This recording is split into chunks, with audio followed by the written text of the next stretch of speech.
story, I want you to not interrupt me. Okay. Can you please not? Anytime. I would never interrupt a lady. Okay. So I do interviews of men that have been divorced often. Okay. And there is a guy I interviewed, and he married a Christian woman. Okay. Good Christian woman, no kids, not overweight, no tattoos. Checks all the boxes. No glaring red flags. Yeah. Okay. They have 2 children together. And what happened was one day he comes home. And when he comes home from work, the wife has filed a temporary restraining order on him. Women can get these just like that. He's kicked out of his house. No trial, no evidence, no nothing. Okay. Now he has to wait. It's during COVID. So he has to wait a year and a half to even get to see his children. Okay. And even fight for them. And by the time he gets to court, the mom's been in the kid's ear saying how terrible of a person he is. Okay. Now they go to court and they say to him, well, you haven't been in the kid's life for a year and a half, even though she lied about the abuse and they figured that out in court. This man had, and I saw his court documents, text evidence that this woman was planning to do this to him. In the year, he still had to pay the mortgage on the house. He still had to pay child support in that year and a half period. Goes to court. Now, he doesn't get access to his children. He hasn't seen his kids in 2 years. Michael, they live a mile from him. That's awful. A mile from him. He's so stressed out, he loses his job. Because can you imagine going through that? And he's an average earner. He's not like, because I've interviewed men that make, I interviewed a guy from Texas. He spent $1.5 million on a divorce. He got his kids every other weekend. And these are real things. And Michael, the saddest thing that you see is a man. I've interviewed so many men that I would not be surprised if they committed suicide in the next year, because the woman has completely ruined their reputation. She's called him an abuser, all of this stuff. So his friends, it's completely different with his friends. His kids think he's the bad guy. He's out of money, and he has to start over at 40, 45, 50 years old. And men are 9 times more likely. What do you mean start over? Start over as in money, like he has to start his life over. They're wrecked. They are wrecked in these. And the problem is in family court, it's not based on evidence. It is not. It is based on a balance of probabilities, meaning it is more likely that he did it than he didn't. Yeah. And women are not punished for falsely accusing men of abuse because they've changed the definition of abuse. And these are, even if it's 5% of men that this happens to, let's say out of 100, this happens to 5%, even in the Christian churches. I would never, if I got on a plane and there was, there was a 20% chance of I get to paradise and there's a 5% chance of it crashing, I'm not getting on. Right. And you have to understand, this is death to a lot of men. The idea that they can't see their kids that are a mile from them. They're sending them money. And Glenn, a guy he's one of the guys that happened to. Yeah. And he didn't, it's like a lot of these guys did everything that you guys say. And when you guys say get married young, a lot of these men don't know what they're signing up for. And you're not going to be there when their entire life falls apart. I interview them on the other side. And that's why when you just say, just find a good Christian girl and get married. That's not exactly what I'm paraphrasing. But it's an important distinction. But when you say, which is the minority, that's not the majority of women. We know that's not the majority of women that are praying every day, that are going to Latin Mass. I'm Catholic. Most of the women I went to school with are not practicing now. So this is not the majority of women. And I just don't think, I think sometimes you minimize the risk. Out of every 100 divorces, and I know we were going to go back and forth on the numbers, but just trust me that I'm not making this up. It's 30% are malicious. And by malicious, they're all malicious, actually. No, I don't say that. And I'm not anti. Okay. I think divorces is always malicious. But when I say malicious, I mean alienating the child or the father from the kids, putting them on child support, alimony. So that's 30. That's around out of every 100 divorces, around 13. Yeah. So again, I would say it's higher. That's not. But that's not an insignificant number. Men, I interviewed a guy. He spent $1.5 million on a divorce. Yeah. He gets to see his kids every other weekend. It's awful. It's awful, and that's why we could go back and forth about the numbers. But I've seen so many men on the brink of suicide, and they didn't do anything wrong. Yeah, well, I don't know that they didn't do anything wrong, but I agree. The situation is just dreadful. We all do terrible things, and there before the grace of God go all of us, because we're all sinners. And the fact that something went so terribly wrong in their marriage suggests that, well, there's no such thing as no-fault divorce, so there was fault somewhere. Mm-hmm. But we agree so broadly that I'm not exactly sure what we disagree about. Mm-hmm. We agree that the divorce court system is dreadful. We agree that the divorce laws are terrible. Mm-hmm. We agree that modern dating is challenging. But I guess... So what I would say, to switch things, I think men shouldn't vote for either party. Because neither party is taking their issues seriously. I mean, the issue of divorce. Where is the mandatory DNA testing? People differentiate I would not on like these mandatory. People around 5% of men, up to 30. I mean, it's disputed. I don't want to go back and forth all day, but a significant number of men are raising children that are not theirs. There's a line in I think it's the Odyssey of where the son of Odysseus says, "It's a wise man who knows his own father." It's true. It's been true for a long time. Okay, well, I don't know what that has to. Well, you raised the question of paternity, and I'm saying this has been a long-standing trope in the Western tradition. Go back to the earliest days. But my point is, they're not taking men's issues seriously. I don't think either party is. So I think, really, if it was up to me, I would say, men, don't vote until one of the parties starts taking you seriously. Sure. I think the left should try to buy him. Not buy him, but if Biden came out tomorrow and said, hey, we're going to make divorce and family court more fair, we're going to... we're going to do mandatory DNA tests. You might disagree with that. I wouldn't like that. I find that to be quite disrespectful to the institution of marriage. Well, I think it's more disrespectful that women are lying to men about paternity, and that's a real problem. Sure. Yeah. So deceitful women, that's a problem throughout history. Right, and even if it's 2%, 1%, that's 1 out of every 100 guys. That's a real issue, and there's no penalty for women doing it, even though it's fraud. Sure. And so until the right and the left start taking men seriously when it comes to their issues, I think men should bow out. But this is Pearl's world. In Pearl's world, yeah. Again, so it's confusing because you say, I don't ever tell men what I think they ought to do, but you just said, I think men should bow out. I think that would be a strategy, sorry. Right, but you say the same kind of thing when you say, I think men ought to wait until the laws change before they get married. Every man has to decide for himself. You just told men what to do when it comes to voting. Every man has to decide for himself what he does in his personal life. I think a good strategy could be that men walk away until the laws change. I think it's fair. I think that's a good strategy. There are other ones. Maybe you could come up with some. You guys are one of the largest, political media organizations. Well, but I think a better strategy for you guys would be to maybe start catering, because I don't really think banning no-fault divorce would really change much. The culture is what it is. Would change a ton. When they introduced no-fault divorce in 1969, I think it was, in Canada, the divorce rates shot up 500% within 2 years. Mm-hmm. Ending no-fault divorce. First of all, no-fault divorce wasn't even recognized in liberal New York until 2010. That change alone, it wouldn't solve the problem, but it would go a long way towards solving the problem. That generation, a lot of them were separated anyways. Separation is one thing. Divorce is quite another. Because that would mitigate all the problems you're describing. I would be for it. I just don't see that getting passed anytime soon.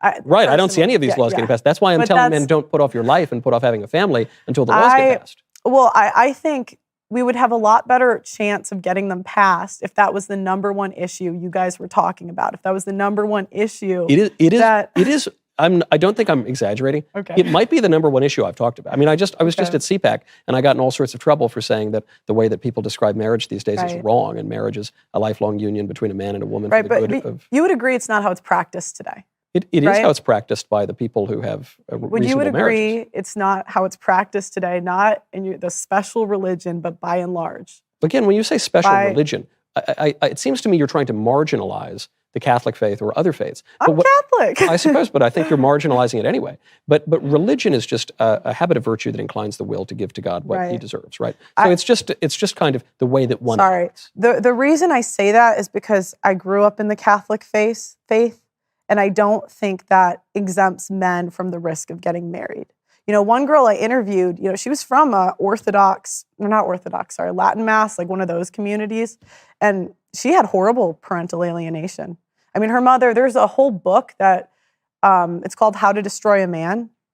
And it lays out the framework exactly for how women can legally destroy a man, take his assets, take his children, and ruin his reputation. I wouldn't recommend this is reading a step. it. Yeah. This is a step. No, I've read it. No, I'm not for that. But it's like a step-by-step guide. And this mother did it. And this was in a Latin Mass, like Orthodox community.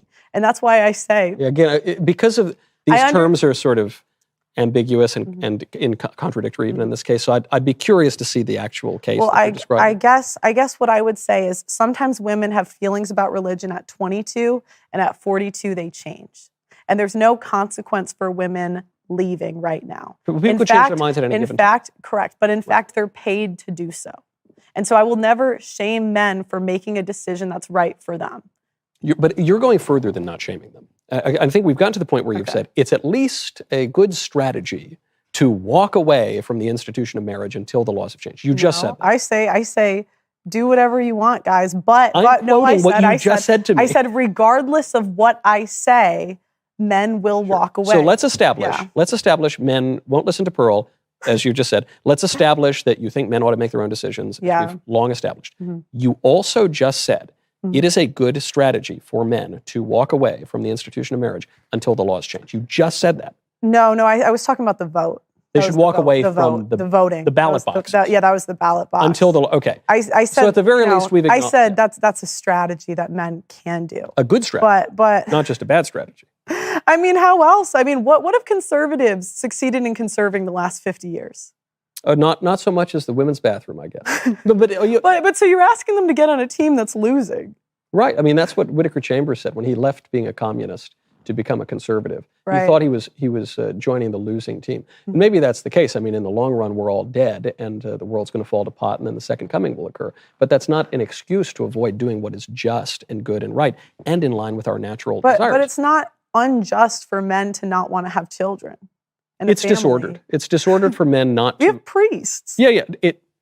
Clerical life, some are called by the charism of celibacy, but for most men, and by the way, they're called to the charism of celibacy in the priesthood because the priests act in the person of Christ, who is the bridegroom of the church. But for people who are not following a religious vocation, they are called to family life. Okay, if there are not enough wives, what are men supposed to do? It's about 50-50 in the population. If there are not enough wives, what are men supposed to do? There is basically parity between men and women. So there are enough wives.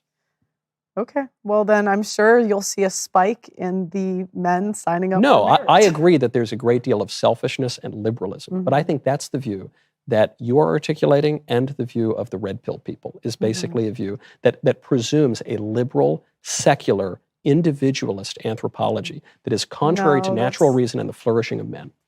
No, I would disagree with that. How am I wrong? You're saying men ought to just pursue their own interests regardless of, say, I think nature. When you have a smoking gun, I mean, that's essentially what it is. Like, I tell you these stories and you just say, sign up anyways. I'm saying be prudent.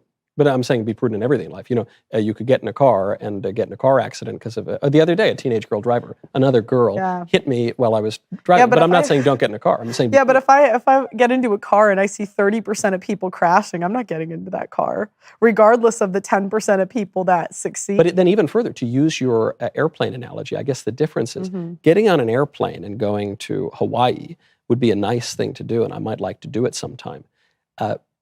Getting married and having children is not merely a nice thing to do that I might, in my subjective preferences, like to engage in, but it is an aspect of my nature. It is an aspect of my purpose to which I am aimed. That's the difference. That's why I say. Do you think men's masculinity comes from marriage? I think men's masculinity and virility comes from their nature as men. Do you think? But you don't think it comes from marriage? I think that marriage fulfills a man's purpose, and in as much as he is more a man, the more he fulfills his purpose. You think marriage is a man's purpose? I think that man's ultimate purpose is to know God and to serve Him in this world and enjoy Him forever in eternity. Okay. But it wouldn't be. But subsidiary aspects of that would be for lay people, for instance, to get married, which is a symbol of Christ's love for His church, and to But even, Right, taking but religion I'm aside asking, for a second. can I get a yes or no? Do you think Well, I'm it's a trying to man's- explain to go you ahead, go ahead. the answer to the question you're asking. Mm-hmm. But if you say, what's a man's purpose? And my purpose in this conversation is to talk to you. Okay. That's one purpose. A purpose is also to get to the nature of this question of marriage. Okay. Another purpose is to communicate that to the audience. So there are all sorts of purposes that we have. We have higher purposes and lower purposes. And so when you ask, is marriage part of a man's purpose? I say it is. It's not man's ultimate purpose, but it is a symbol of his ultimate purpose, and it is a constituent part of his purpose and a natural end of his very nature. Okay. Yeah. Yeah. But the reason I say that you are adopting what seems to me a liberal and individualist anthropology here is because you are saying, every man needs to make his own decision. Nothing's better or worse. I'm not recommending anything. I'm just, you do you. Think every man should make the same decision? In many matters, yes. Not between chocolate and vanilla ice cream, but between Do you feel like you should tell yes. men what to do? In as much as I correctly perceive the moral order, yes. Okay. So you think that you know what's right for every man? I think that I can. I have a So relatively Joe, reliable. If you'd like sorry, me to answer, go ahead. I think I have a relatively reliable faculty of reason and moral conscience. And so, in as much as it is reliable, I can articulate the truth as I see it, which is all anyone does. It's what you're doing. It's what all people do when we speak. Yeah, I don't think it's really our job as commentators to tell people what to do. But it's our job as human beings to perceive the moral order. Okay. Right, and to form judgments about that. Well, I disagree that. I disagree when you say it's the equivalent of feminism, because I'm saying it's the equivalent of right? what you're articulating is a liberal and individualist view, and therefore it's similar to feminism. I would say that right now marriage is a feminist institution. Not mine. Right? Well, if your wife decides tomorrow she wants to leave you, it will be. The divorce laws are informed by feminism. Correct, correct. And so, but marriage is regardless, marriage is a natural institution that predates the states that currently. Right, but there is no way for you to get married in this country and have children and not be a part of the institution of marriage legally. Yeah, you have to sign up for the marital. Correct. Though you can mitigate risk even by So state. there's a whole business of lawyers making money off of marriage, of feminist women's shelters making money off of marriage, and you're saying, sign up anyway. And I think I would disagree that it's feminist, because what you're saying is sign up for the institution that is run by feminists. Well, I guess you're putting those words in my mouth, sign up anyway. What I am saying is men ought to do the right thing. That at the basis of the natural law is one precept, which is do good and avoid evil. Mm-hmm. The first thing that we apprehend is being, right, is existence. The next thing that we apprehend, and this is the first thing we apprehend through our practical reason, which is oriented toward action, is good. Doing good. When you do something, you want to do good and you want to avoid evil. And so what I'm saying is that marriage and family, the end of marriage being the begetting and education of children, and secondarily the mutual support of the spouses, is good for man. So I'm not saying this isn't Michael's crazy view. I'm saying this is a natural part. It's why this has existed throughout all of human society everywhere, and it's why we are all inclined to do it, whether or not Pearl or Michael wants it. Okay, so do you think it's wrong if a man wants to build a business? And Depends what the business is. He doesn't. Okay, but whatever. And instead of pursuing women, he pursues his business. Instead of pursuing a marriage and a family. I think it would be a mistake for a man to pursue material good to the exclusion of better goods. Okay, what about coaching? What about teaching? Like, why? I think our jobs in the commercial economy are good things, but I think modern liberalism and individual anthropologies make an idol out of that, and that is to the harm of men. We shouldn't make an idol out of our jobs. I like my job a lot, but it's not my whole life. And the other problem you get into is, again, just because a man has kids, it doesn't mean that the kids will. I mean, you have men raising kids that grow up to hate them. I mean, even in the story that I showed you. It's bad. But within marriage or divorce, you mean? Both. Yeah, both. I've seen kids get alienated from their fathers. How? That are in the same household. It happens all the time. How does it happen, though? I agree, it happens. Well, I mean, the man's working And so the mom spends more time with the kids. The mom's talking all day in the kid's ear. It's a really sad So you're saying thing. the mom hates the dad? Yeah. That seems to be a problem that predates the alienation. No, it totally is. It totally is. And, and the schools and the TV, and everyone says the men are dolts and idiots. Yeah, I agree. That's terrible. Yeah. But that's my point is just because a man has kids, it doesn't mean his legacy will live on. No, again, I don't think the kids are the chief end of man in the world, but I do think it is an important aspect of it and an expression of it. And you can raise kids who are likely not to hate you. There are things that you can do and things that you can avoid that will increase that likelihood. I mean, that's true, but there's no guarantees, and I think no guarantees of anything in this life. I think it's a higher risk, and I think I would really encourage you to spend a couple days in family court.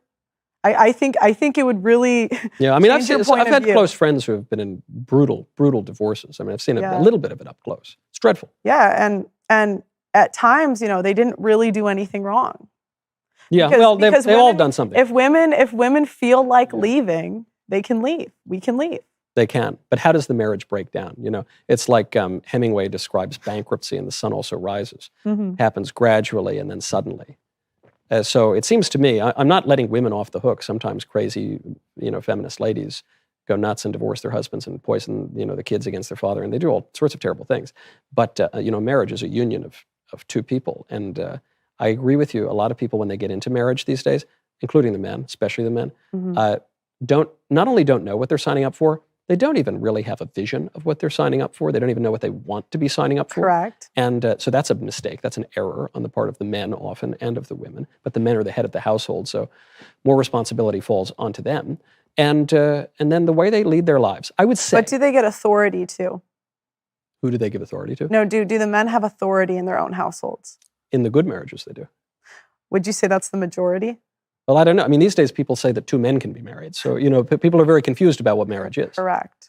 Yeah. But in the real marriages and the flourishing marriages, the men do have a headship. What percent of marriages do you think are happy after 50 years? Well, all I have to go by is the General Social Survey and some of the Chicago studies that come as a result of that. And the evidence is that, according to statistics and social 50% science, divorce. Yeah, granted, anywhere from 40 to 50% divorce. Yeah. But nevertheless, according to the GSS, which is probably the biggest data set we have on this, the happiest people are men and women married with children, followed by men and women married without children. Well, I'll come to that. Okay. Followed by divorced parents without children, followed by divorced parents with children. And one Chicago study from last year showed the happiness gap between married and unmarried to be 30 points. So you're talking about, again, how do you measure happiness? I think a lot of it's bunk, but in as much as you can. And the men that get married tend to be tall. Women select for tall, handsome, successful men. That's how I describe myself. But you see, so you're attributing it to marriage. And I'm saying the men that women pick are happy anyways. You're saying happier people are more inclined to get married.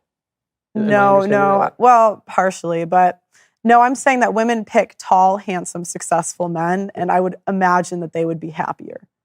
Because the men are hot and rich. No, not hot. Why are you doing that? That's what you just said. Tall, handsome, successful, I said hot. happy. You said tall. We could add in happy. Do women tend to, women tend to want tall, happy, successful men. So I wouldn't necessarily just attribute it to marriage, even though in some cases that helps. I'm having a little trouble following. You're saying because you guys always attribute if a man's happy, it's because of his marriage. I'm just saying married people are okay, in as much as one can measure happiness, married people seem to be significantly happier than unmarried people. Okay. But again, men will sign right up. But I don't. I think people do things that are extremely perverse today because of largely because of individualism and liberalism. But even that word happiness is important because we say we can't measure happiness. Mm-hmm. I don't even know that we can define happiness now. Okay. What do we even mean by happiness? Mm-hmm. I have a definition that I go by, but okay. What do you mean by it? I guess I couldn't say a definition off the top of my head. I see what you mean. Right? I mean, so many people mean so many different things by it. I always go by good old Uncle Aristotle's definition of happiness as eudaimonia, which is rational activity conducted in accordance with virtue. And so the reason I mention this is not just because I love, the old dead thinkers, but because I think they had something right that will help to guide us through this very confused modern time.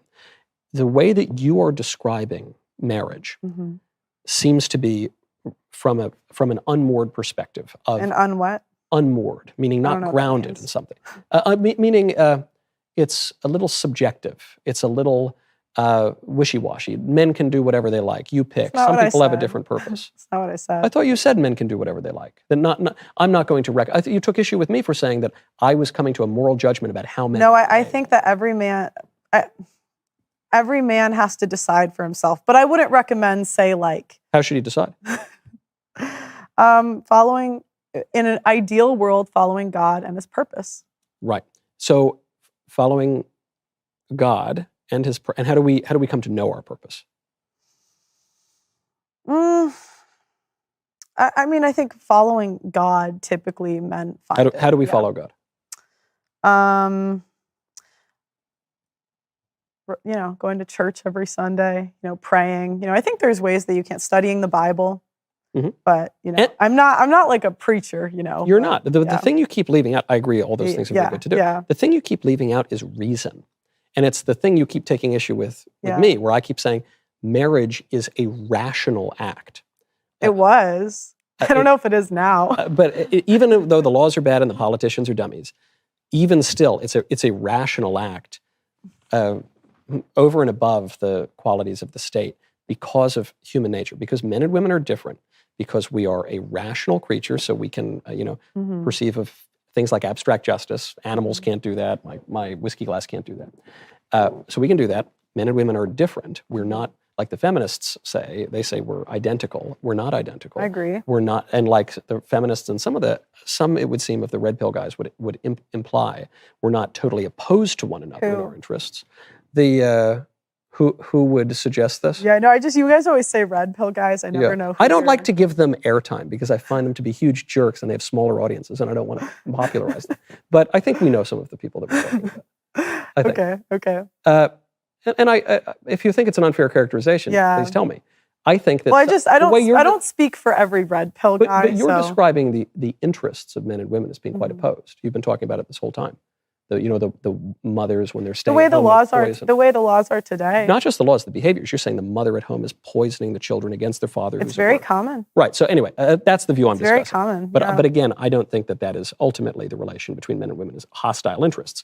I think, call me crazy and old-fashioned, I think that men and women are complementary. We're physically complementary with one another, and we are spiritually complementary with one another. I agree. And so when I say that marriage is a rational activity, I mean that the fact that man is social, the fact that men and women are complementary, the fact that men and women are coupling creatures, and that it is in our interest at a very basic level to procreate and therefore, and consequently, to educate the children, makes marriage a natural institution that does not actually change no matter what the politicians say.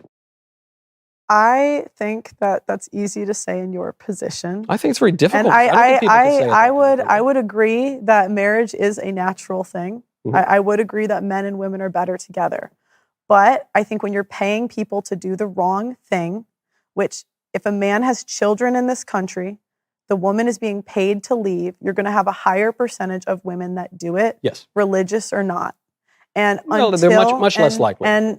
But religious or not, the woman will not care in divorce court. She will. The religious woman is more likely to. If we're going to go off of the numbers, it's roughly 25% to a third of Catholics. That's not an insignificant number. Right. But it's like 5%. That's. And it's like 10%. I don't. Those numbers include people over a certain age. Under a certain age, that's keep moving the goalpost. It's not moving the goalpost. It's something that you should consider. Okay, but I'm considering. But you mentioned the statistics, but then you say I can't trust the statistics when they contradict your argument. No, that's not what I said. I said that over the age of 40, roughly 35, it's a different time, and the women of today are not the women of yesterday. It's a different we would agree that it's a lower, just going on whatever. I don't know about you. I had never met a sex worker in my life. Yeah. I never had. But I grew up in a Catholic community that wasn't normal. Because that technology didn't exist. But now I'm seeing, ex porn stars as preachers. You haven't seen that? Oh yeah. At least they're ex-porn stars. Better than current porn stars. Thank God. But even that. But that's my point. St. Paul persecuted Christians, and then he was knocked off a horse on the road to Damascus, and became the apostle to the Gentiles. So people can change their lives, and I think that's something you're kind of downplaying here. No, I'm not downplaying that people can change their lives. What I'm downplaying is that not downplaying. What I'm saying is that it's not really wise for men to date former sex workers, regardless of what they say. Why not? Why not? I'm not saying it's ideal, but why not? Because I think the best predictor of future behavior is past behavior. So then you are sort of denying that people can change. No, I'm not denying that people can change. I would say most people don't change in general. Like I wouldn't say women go date a criminal.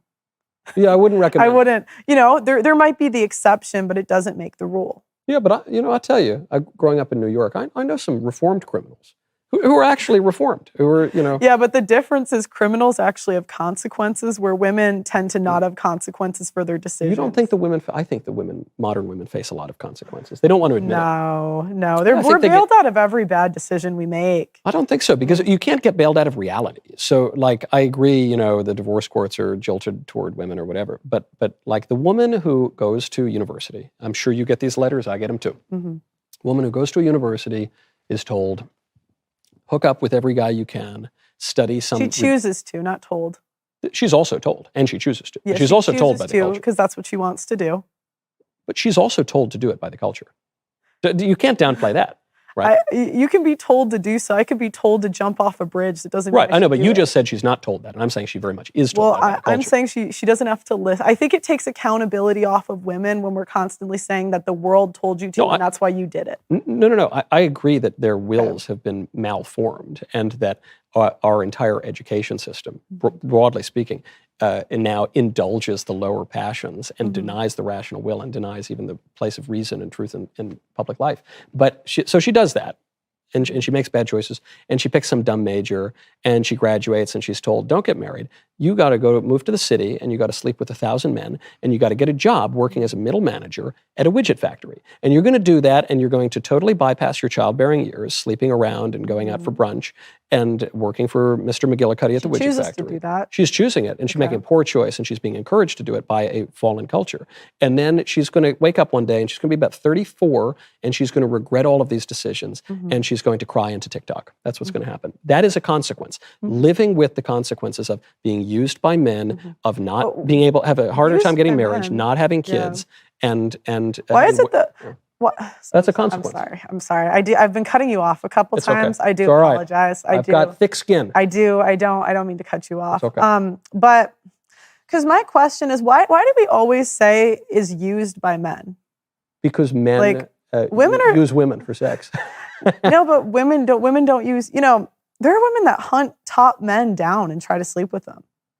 I'm sure the top men are at the top. I don't know what top men. But I know, probably some pickup artist pimp or something. Even the way you describe it, it's like always putting it on the men. Because men and women react differently to sex, and because men tend to pursue in sex, and women tend to be pursued.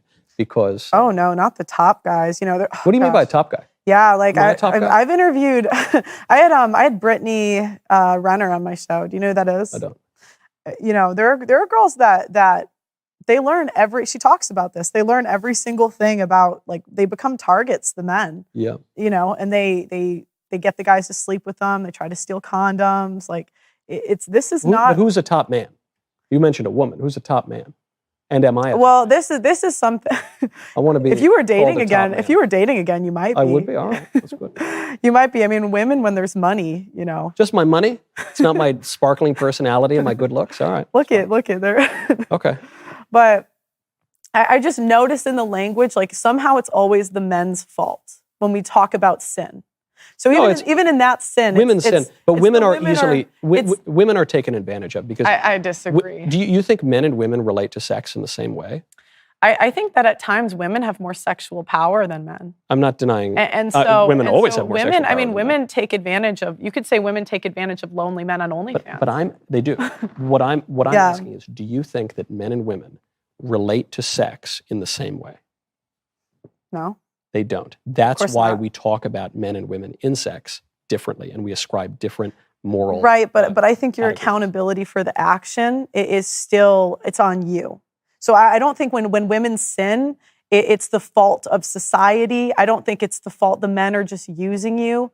You know, I think that when women do that, it's a choice. Sure. Do you think people can be deceived? I think women play dumb a lot. It's like I'll interview these women on abortion, and they're like, "Oh, I didn't know. What, you didn't have Google?" Yeah. Well, you say they play dumb, which they do, but are they dumb sometimes? That's my. That's what I'm asking. Well, you would say yes. You would say yes. Yeah, so people obviously can be deceived. They can be deceived, but you're still accountable for the choices that you make. And I don't necessarily. I think sometimes it's just the easier choice. Like women don't want to do the hard thing. What's the hard thing? I would say it's easy to sleep around. Yeah, that's an easy thing to do. Women it's a temptation for men too. Correct, more for but it's easier for women. Yeah, that's exactly what I'm saying. Correct. But that's the getting. That's kind of why I attack the guys for using women. What percent of men are even using women? It's like 80% of women are involved in hookup culture, maybe 5% of men. Yeah, and I can tell you, I can even say this like from doing my show. I'll interview a guy. He's sleeping with like 3, 4. He'll go on 3, 4 chicks from the show. Right, that's bad, right? That's bad. You would say that's a bad thing for him. Sure, but my point is more women. There's 5 women partaking in it where there's 1 man. But it's one man doing it 5 times as much as the women. That's why I'm knocking the men. But my point is more women are responsible for hookup culture than men. But the men are more. You just acknowledged the men are more culpable in that they are doing it more frequently than the women. No, I would say there's 5 women, so it's way more. But they're individually each doing it with the same guy. But I'm talking about like you're basically saying to men, oh, don't sleep. Most men can't. Most men aren't. Which is good. That's actually a great limitation of their ugliness. Yeah, fine. But it's like their lack of riz. But it's just so funny. The riz. But it's funny because it's like the hookup culture, women are more responsible for hookup culture than men. And if there's 10 women, if there's 10 women that partake in it, there's less men that can't. No, women are more responsible for hookup culture than men because they allow men to sleep with them. And they're the ones who are being pursued. So I agree with you on that. Well, the top men are, the women are pursuing them. I would, if you look at again, do we have an example of a top man? I mean, examples that I think of, and I know because this is always where the convo goes, then it's like, the religion decides who's a top man, but I'm talking about like who women. No, this is the first I'm hearing this term, and I would like it to apply to me, but perhaps it won't. So who's a top man? An example of a type of man that women go for is, say, athletes. Yeah, sneaker chasers, jersey chasers, we call them. Yeah, correct. I'm saying like in those examples, the women are pursuing them. It's not the women being innocent and used. It's women driving to the games, getting a hotel. Yeah, they're interested. Stalking, there was one chick, God, it was crazy. She tells me that, God, this is just such a crazy story. They literally like figure out where there's like a, what do you call it? A hangout, I guess, after games where the athletes all go and the wives aren't there. And there are women that go there and try to get men to cheat on their wives. Groupies. They're like groupies. Yeah, but my point is there are far more women responsible for hookup culture than men. But yet, when I go on podcasts, we always somehow bring the conversation back to the men, even though far more women are engaging in it. This is, I guess, and we can't even definitively say don't date a woman